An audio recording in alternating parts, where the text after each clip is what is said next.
Would you prefer a fund manager to actually manage your money for you, or are you happy to invest in a fund and simply helps to track your market? Hi all, I'm Simran Bajpayee. Welcome to our channel Beyond Age, an initiative brought by युवा Leeds. आज के इस video में हम cover करेंगे कुछ ऐसे concept जो बहुत ही इम्पोर्टेंट हैं समझना, एंड ये हमें हेल्प कर सकते हैं कि हमें कौन से फंड में इन्वेस्ट करना चाहिए। सो गाइज, आज हम एक्टिव फंड क्या होता है, पैसिव फंड क्या होता है, ये सीखेंगे। So let's begin with the video. So active fund होता क्या है?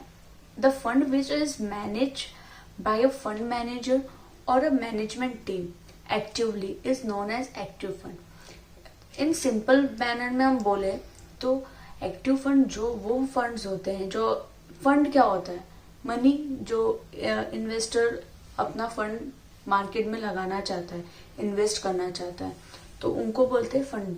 सो जो जब भी इन्वेस्टर फंड लगाता है, अभी फॉर एग्जांपल मुझे 1 लाख रुपीस इन्वेस्ट करना है, तो मैं एक फंड मैनेजर के पास जाऊंगी, उनको बोलूंगी sir I have to invest in the market, so this is my I want to invest 1 lakh rupees as a fund. सो वो उनका क्या काम रहेगा, उनकी एक टीम बैठेगी, रिसर्च करेंगे एंड वो रिसर्च करके हमारा 1 लाख रुपीस मार्केट में लगाएंगे। जरूरी नहीं सिर्फ एक ही स्टॉक में लगाए, वो लोग अलग अलग डाइवर्सिफाई कर देंगे हमारे फंड को। इसका बेस्ट एग्जांपल रहता है mutual fund. Mutual fund is an actively manage fund. Mutual fund में हम देखेंगे कि बहुत सारे ऑप्शंस मिलते हैं। 5000 के अब म्यूचुअल फंड्स है जहाँ पे हम मनी लगा सकते हैं, लेकिन उसके लिए हमें एक मैनेजर की जरूरत रहती है। तो इसके लिए हम किसी को हायर करते जो हमारे फंड को डाइवर्सिफाई करके इन्वेस्ट करता है। सो फॉर दिस अगर हम किसी को हायर कर रहे हैं या किसी को हम बोल रहे हैं हमारे तरफ से इन्वेस्टमेंट करने के लिए, तो मैं कुछ फीस तो लगेगी। सो मैनेजमेंट फीस उनकी मिनिमम 1% लगती है। So if you are earning 8% as a return, तो 1% उनको देना पड़ेगा and 7% will be in your pocket. So ये एक ड्रॉबैक भी है, क्योंकि हमें मैनेजमेंट फीस ज्यादा देनी पड़ती है, जिससे हमारा रिटर्न कम हो जाता है। सो ये तो थी एक्टिव फंड के बारे में बात। अब हम सीखते हैं पैसिव फंड होता क्या। पैसिव फंड क्यों बोलते हैं?